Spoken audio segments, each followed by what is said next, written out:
Halo, assalamualaikum warahmatullahi wabarakatuh. Kembali lagi dengan saya Anggi Setiawan di channel Anggi Setiawan 14. Di hari yang cerah ini, di hari yang berbahagia ini, gimana kabarnya semua? Semoga sehat selalu dan selalu murah rezekinya, saudara-saudaraku. Terima kasih semuanya yang udah support sampai detik ini. Terima kasih banyak. Dan di siang hari ini aku mau ngejelasin. Sebelumnya aku buat video, yang di video sebelumnya itu ada buat video tentang Kirikai Menkyo di Jepang, atau buat SIM Jepang yang Kirikai. Kirikai itu kayak ini ya, ngubah, ditranslate dari bahasa Indo ke bahasa Inggris dan dirubah ke SIM Indonesia. Dan di video kali ini tuh aku mau jelasin secara detailnya bagaimana aku cara dapetin SIM Indo, cara dapetin SIM di Jepang. Nah gitu guys. Masih hidup kan? Aman? Oke. Kita cerita di sini aja guys, biar agak adem.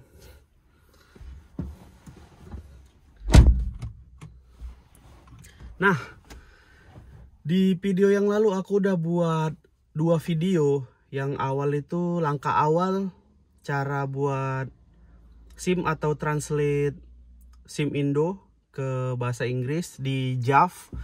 Dan di video kedua aku udah buatin video tentang latihan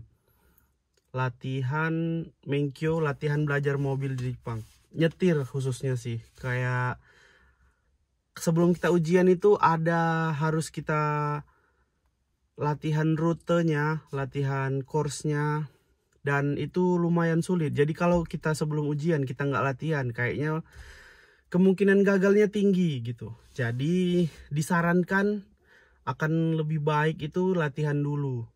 Jadi kalau misalnya kita latihan, kemungkinan lulusnya itu tinggi gitu. Nah, di video kali ini tuh aku mau ceritain detail-detailnya cara aku urus SIM satu persatu, cara aku dapetin mobil. Aku juga ada pernah, tapi ini secara detailnya. Mungkin dari kalian ada yang nggak nonton video sebelumnya dan video satunya lagi. Ya kalau ditonton lebih baik, tapi kalau ini secara detail-detailnya aja aku jelasin ya. Nah, yang pertama syaratnya itu adalah kita harus punya SIM Indonesia. SIM Indonesia itu sudah berlaku 3 bulan atau sudah ada 3 bulan sebelum kita di Jepang gitu. Sebelum udah pernah dipakai 3 bulan nih di Indonesia gitu. Mau itu kita sebulan di Indo baru balik, sebulan lagi, yang penting SIM itu udah ada 3 bulan kita pakai di Indonesia. Oke. Yang kedua kita harus punya paspor, udah pasti ya, kita harus tunjukin paspor. Kalau misalnya paspor kita itu 2, kita harus bawa dua-duanya gitu. Karena di situ dicek kapan kita masuk ke Jepang, keluar Jepangnya gitu. Di situ dicek. Terus yang ketiga itu kita suruh bawa Jumingyo. Jumingyo ambil di Syakusho 300-an yen lah kalau nggak salah. Nah, setelah ambil, agak panas ya. Setelah ambil Jumingyo, terus bawa Jumingyo, SIM Indonesia yang kita punya tadi tuh ditranslatein dulu ke bahasa Inggris. Nah, translate-nya itu di JAF, JAF, Japan Automobile Federation. Kalau misalnya mau lihat detailnya, kemarin itu aku buat videonya di situ.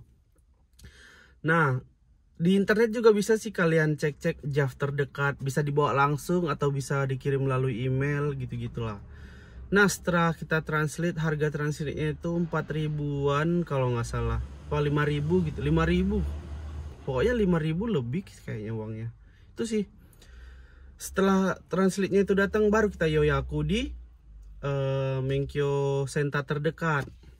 Yoyakunya kita mau ujian SIM gitu. Nanti mereka cek berkas-berkas kita dulu lengkap enggak gitu. Kalau misalnya udah lengkap, nah di hari berikutnya atau mungkin di yoyaku berikutnya, nggak tahu ya kalau di tempat kalian rame atau enggak. Kalau di tempat gitu di Gifu, di Mitahora itu padat banget. Sekali kita yoyaku misalnya kita cancel di hari itu, kita harus nunggu lagi 1-2 bulanan, dan itu memakan waktu sih menurutku. Jadi kalau kita udah punya di translatein JAV-nya, udah sure weekend sah, udah diperiksa berkas-berkas kita aman, setelah itu kita masuk ke ujian. Nah, ujiannya ini 10 soal dan itu tidak terlalu susah menurut saya. Ada bahasa Inggris, bahasa Jepang juga. Kalau misalnya kalian ini nggak susah sih, serius. Kayak misalnya di Tomare gitu, ini salah satu soal ya. Soalnya kalau misalnya aku bahas satu persatu soalnya, apa ya, ada paket-paketnya gitu. Aku juga kan yang Inggris Indonesia nih, aku jelasin. Tapi itu ada paket A, paket B, paket C gitu. Jadi nggak kemungkinan semua sama gitu. Jadi kurang lebih poin-poinnya kayak gitu. Kalau misalnya ada jalan sempit, kita boleh nggak parkir di pinggir jalan gitu. Pasti kan nggak boleh, kita jawab no. Kayak gitu. Kalau misalnya Tomare ada sepeda lewat atau mobil yang mau ke kanan, siapa duluan yang didahuluin gitu-gitu.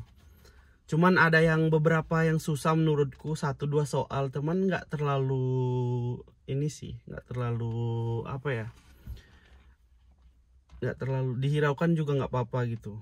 Dan dari 10 soal itu kita wajib benar 7. Nah, kemarin itu aku sekali ujian lulus, dan ujian Menkyo, ujian ininya praktek, di situ yang lumayan susah. Sebelum ujian praktek aku ada ini sih, latihan belajar mobil itu. Di sana udah pernah bawa mobil, cuman kan nggak tahu di sini tuh harus latihan rutenya, juga harus belok kanan, toleh-toleh gitu. Nah, ini poin-poin ini yang aku mau kasih tahu ke kalian. Kalau misalnya kita waktu lagi ujian, itu selain kita hafal rute, kita juga harus hafal semua tata tertib yang ada di Jepang gitu. Jadi salah satunya kalau misalnya masuk mobil, sebelum masuk mobil cek dulu. Ini salah satu detail-detailnya ya, ilmu yang aku dapat dalam aku latihan mobil itu gitu. Sebelum kita masuk mobil, cek dulu di pintunya ini kanan kiri ada kucing atau ada apa yang menghalangi. Kalau nggak ada, aman, kosong, baru masuk. Baru setelah itu joknya kita benerin sesuai badan kita, senyaman kita. Kalau udah nyaman, baru setirnya dinyamanin juga.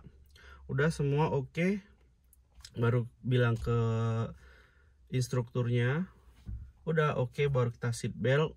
Udah, yang pertama kita harus cek itu ke kiri dulu.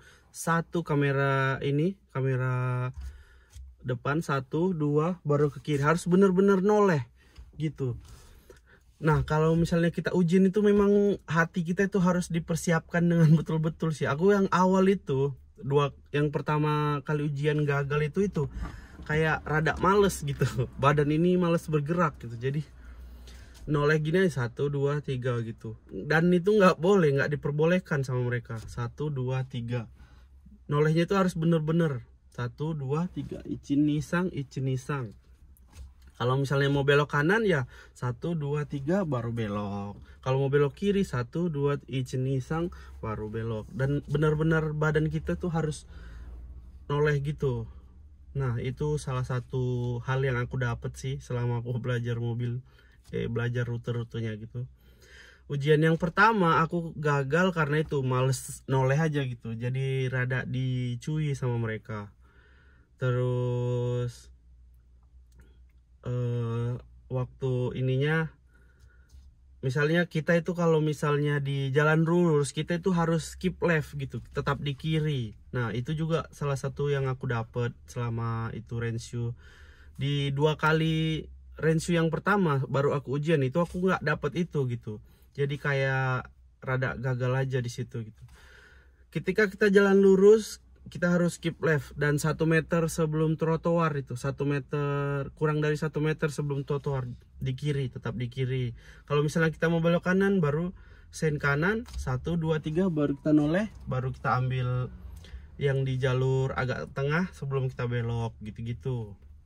Nah terus kalau misalnya di Kosaten ada simpang 4 gitu kan ada tanda panah tuh biasanya kalau yang dari kiri mau belok ada tanda panahnya tuh. Nah di jalur itu biasanya kalau misalnya kita mau belok, misalnya belok kanan nih, sen kanan 1 2 3 kosong baru kita belok. Nah ban depan kirinya itu harus nyentuh ini, harus nyentuh tanda panah itu gitu.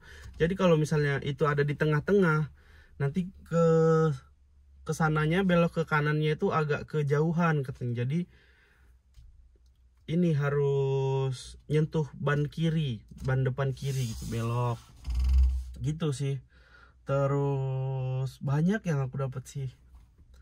Terus kalau misalnya di Kosaten simpang 4 gitu juga, sebelum kita maju walaupun kita lurus terus, kita harus tetap berhenti sebentar, noleh kanan noleh kiri gitu, wajib noleh kanan noleh kiri. Nah ini mau naides baru jalan gitu. Kalau misalnya kita cuman gini doang, dicui sama mereka itu. Detail-detail itu sih yang aku dapat di latihan kedua. Apa salahnya aku ya di yang pertama gitu. Ternyata detail-detail itu aku kurang gitu. Memang harus bener-bener. Makanya badan ini kita kalau nyetir itu waktu ujian nggak bisa terlalu santai gini, harus gini kita. Nah ini mau naides baru bergerak. Situ. Apalagi ya. Terus kalau misalnya ini pengalaman yang aku dapat di ini ya, di ujian pertama, aku itu udah waktu lampu masih kuning aku jalan kan. Sebenarnya nggak apa-apa jalan kalau diteruskan, tapi aku agak ragu gitu. Jadi di tengah-tengah berhenti. Jadi udah sempat merah. Kuning kan ke merah. Waduh udah merah, aku berhenti. Dia instrukturnya ngeliatin aja. Aku mau mundurin kan. Sebenarnya nggak apa-apa dimundurin. Tapi sebelum mundur itu harus cek belakang dulu. Nah, kita masukin handle ke R baru Ichinisang Ushiro nani mo naides baru kita mundur. Nah aku kemarin itu mundur aja baru aku lihat nggak ada apa-apa gitu. Terus kalau misalnya berhenti juga nggak boleh nginjak garis gitu, rodanya itu nggak boleh nginjak garis. Dan kalau misalnya nginjak garis, tengok gini, nginjak di batsu sama mereka gitu-gitu sih. Belok ini aja kalau misalnya abis belok kita nginjak garis itu dibatsu sama mereka. Tapi mungkin kalau misalnya jalannya nggak terlalu sempit sih, pas sih kalau untuk satu mobil. Jadi menurutku nggak terlalu sulit kalau misalnya kita ini nggak nginjak garis, kayaknya bisa gitu. Cuman kalau yang belum terbiasa, nah kendalanya di situ. Kalau misalnya kita belum terbiasa bawa mobil di Jepang, belum terbiasa dengan ruru-rurunya, mungkin rada kaget gitu. Yang harus badan itu cepat bergerak, noleh gitu-gitu. Mungkin itu sih. Udah berapa menit kita membuat video ini? Oke, 13 menit. Itu sih, mungkin itu detail-detail yang aku dapat. Kalau kalian mau sikeng, mau ujian kirikai mobil di Jepang gitu, mungkin mudah-mudahan bermanfaat untuk kalian. Dan yang mau ngambil Benkyo di Jepang, semangat, mudah-mudahan lulus ujiannya gitu sih, amin. Itu aja. Mungkin kalau misalnya ada yang mau ditanya-tanya di kolom komen. Kalau misalnya di komen nggak dibales, mungkin aku rada sibuk, mungkin bisa tanya di Instagram, mungkin di Facebook. Di Instagram aku di Anggi Setiawan N14, Anggi Setiawan N14. N yang terakhir ya, Anggi Setiawan N14. Di situ DM aja. Beberapa ada yang aku jawab gitu. Mungkin itu saja. Terima kasih banyak udah nonton sejauh ini. Terima kasih banyak udah support. Assalamualaikum warahmatullahi wabarakatuh.